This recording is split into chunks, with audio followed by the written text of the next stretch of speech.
Good morning students. Today we will study chapter 8 comparing quantities.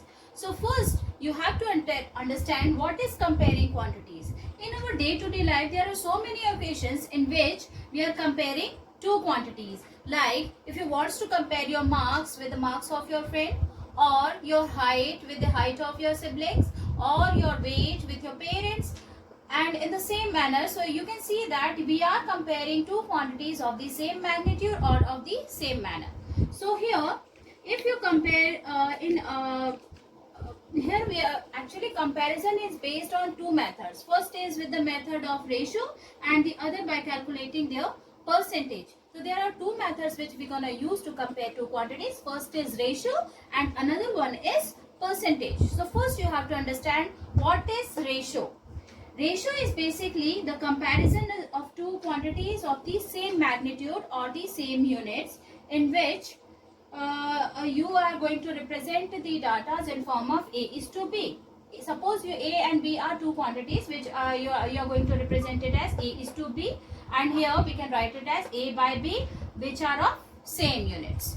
Okay, like you want to put, if you want to compare length with length, weight with weight, or height with height, so every time you have to be cautious about that the two quantities should be of same order. You cannot compare height with weight or speed of time like that. So every time it is very necessary that the two quantities should be of same units. Okay. Now next is what? Our next thing is equivalent ratio. So what is equivalent ratio? For equivalent ratio, how to find out equivalent ratio? You can obtain equivalent ratio by multiplying or dividing the terms of the ratio by the same number or the same quantity. Like it should be a constant number, which is very necessary. It should not be a zero. So suppose I wanted to find out equivalent ratio of 3 by 4. You have to multiply the same quantity to numerator and denominator both. So in first step what I am doing, I am multiplying 3 by 4 with 3 to the numerator and denominator both. Then what will you get? By multiplying it, you are getting 9 by 12, which is the equivalent ratio of 3 by 4. Similarly, in the other thing, if you want to multiply any other number, like I am multiplying here 5 with numerator and denominator both. So this time you are getting 15 by 20, which is the equivalent ratio of 3 by 4. Okay. So these are the two things which you have to understand. Now next topic, which is known as proportion. Proportion. What is the meaning of proportion here? Proportion is actually equality of two ratios. It is in proportion what is happening? These two ratios are completely equal to each other. Suppose A is to B is is first ratio and the C is to D is the another ratio. So what is the condition for proportion? For proportion, A is to B should be equals to C is to D. Here B and C, these mid quantities are known as means, and A and D is known as extremes. So here the outer quantities is known as extremes and this mid values are known as means. So you can also represent proportion as A is to D is equals to B is to C, or you can also say that multiplication of extreme or the product of extreme is equals to product of means.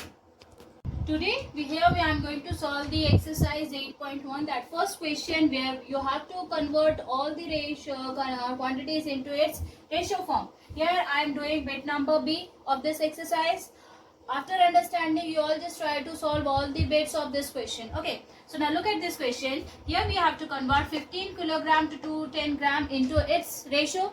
So but what is the condition for a ratio? For ratio it is very important that both the units should be of same order. Okay, but here you can see that one is that first term's unit is in kilogram, other is in grams. So what will you do? First step, you just convert kilogram into grams, and you know the relation between kilograms and grams. What is it? It is 1 kilogram is equals to 1000 gram. So that 15 kilogram can be written as 15,000 grams. Now arrange it in its ratio form. So what will be happen? 15,000 gram is to 210 gram. Then do the cancellations. After cancelling it, you are getting 500 is to 7, which is the required ratio. Okay. Now similarly, other question which is bit number 2. In a computer lab, there are 3 computers for every 6 students. How many computers will be needed for 24 students? So here, unknown quantity is what? Here, unknown quantity is number of computers needed for 24 students. So first you have to arrange all these in equational form. So what will you do? First you just consider the quantity which is unknown as x. So let the number of computers needed be x. Then what is our next step? Arrange the quantities in a particular order so that you will get the answer.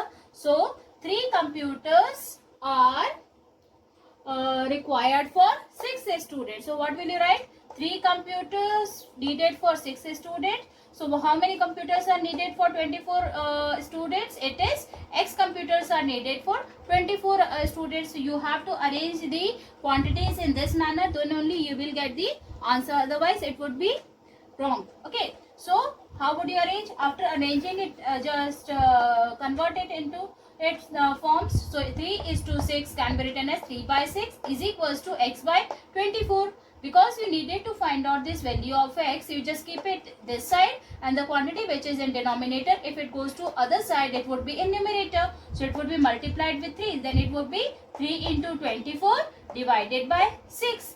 Now you all know 6 4s are 24. Do the cancellations and you will get 12 computers. Okay. Okay. Here we are going to study about percentage. It is another method of comparing quantities. Okay. It is a method in which we are just finding out of 100. Per sign of percentage is looking like this. You have seen this so many times. And it can also be written as 1 by 100 or per 100. Per 100. Here per means per, and centum is a Latin word which means that per 100. Per centum means per 100. Okay, so this is the basic definition of percentage. Now here we can, if we wanted to find out percent of any quantity, there are several methods by which we can convert any quantity in its percent form. First is what? Percentage when total is 100. Percentage when total number of items is 100. You can see that here I am using this Viva book, page number 121. Here it is given very clearly. Different sizes are given here. If you're gonna add them together, you will get and their quantities are given. Okay, size is here and quantities are here. And if you add all the quantities, which can also be known as frequency, so if you're gonna add them, it will give you 100.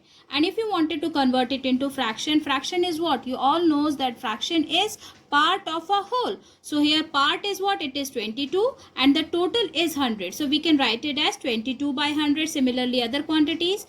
Here 22 by 100 is given here. So per 100, 1 by 100, you all know that it is can be written as percent. So it would be 22%. Similarly 45%, 18% and 15%. So if any quantity, if its total is 100, you can easily convert it into its percent form, because percent means per 100. And the next thing is, when percent is not total, it is not necessary every time you will get the total as 100. Sometimes it is not 100. That time how would you convert any quantity in its percent form? Look, here the other example is given where the types of fruit is given. Mangoes, grapes, oranges, papayas and all. Here the quantities of each item is also given. If you're going to add them together, the total weight of all these fruits is what? It is 40 kilogram. Okay, so how do you convert all these quantities into fraction? You all knows that fraction is part of a whole. So if I am converting mangoes as its fraction, so it is 10 by 40.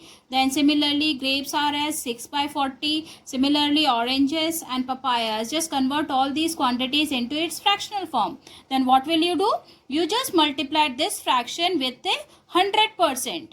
Okay, you just multiply it with 100% or 100 by 100. The value of 100 by 100 is what? It is always equals to 1. So solve it. After solving, what you are getting? You are getting 25 by 100, or we can also say that the mangoes percent is what? 25%. Next thing is converting fractional number to percentage. Abhi, what we have to do? We have to convert all the fractional quantities into its percent form. So I am just taking any example. Suppose I wanted to convert 5 by 4 into its percent form. So here the simple fraction is given. What will I do? I am just going to multiply 5 by 4 into 100%, because value of 100% is always equals to 1. So if you are multiplying it, it is not mathematically wrong. Okay. So you just 5 by 4 into 100%. Then do the cancellation or multiplication, whatever is needed. Just cancel it out.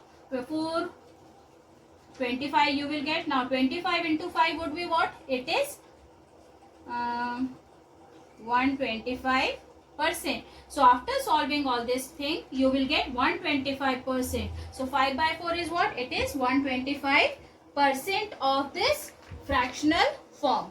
Now similarly, next example, I am going to converting decimal to percentage. So decimal to percentage is also very easy. I am just taking 0.65. Suppose you wanted to convert this quantity as its decimal form. So what will you do? You simply multiply 100% with it, as you have done here also. Okay. So multiply it with 100%. You will get 6500%, and the decimal is just after 2 digits. So what will happen? You just count it 1, 2, and then decimal is here. So it is 65%. So here you are getting 0.65. If you convert it into its percentile form, so it would be now 65%. Okay. Now next is what? Uses of percentage. So uses of percentage, if you want to find out the values of any question, then you have to use the this method, in which suppose some question is given like 10%, you have to find out 10% of 640. So how would you find out? Arrange it in a proper manner. 10% means 100, per 100 of means multiplication, and then 640. Do the calculations, 0, 0 cancel, and what you are getting? 64. So 10% of 640 is what? It is 64. Similarly, if I am taking any other example, 30% of it is 600 kilometer. Suppose 30% of it is 600 kilometer. Here the question is given. You have to an unknown you have to find out the unknown quantity, which is 30%, whose 30% of it is 600 kilometer. So just arrange it. That unknown quantity then let it would be x. Okay. Then what will happen? Just arrange it. 30% of x is what? It is 600 kilometer. Solve it now. 30% of means multiplication, x is equals to 600 kilometer. Similarly, if now you are going to find out value of x, so x is equals to 600. Other quantity is going to other side, so it would be shifted because it is in multiplication. If it goes to other side, then it would be in division. So 600 into 100 divided by 30. Do the calculations. 3 2s are 6. It would be 2000. So your answer is 2000 kilometer. So what is your answer of it? 30% of it is 600 kilometer, which would be 2000 kilometer. Okay, this is the answer.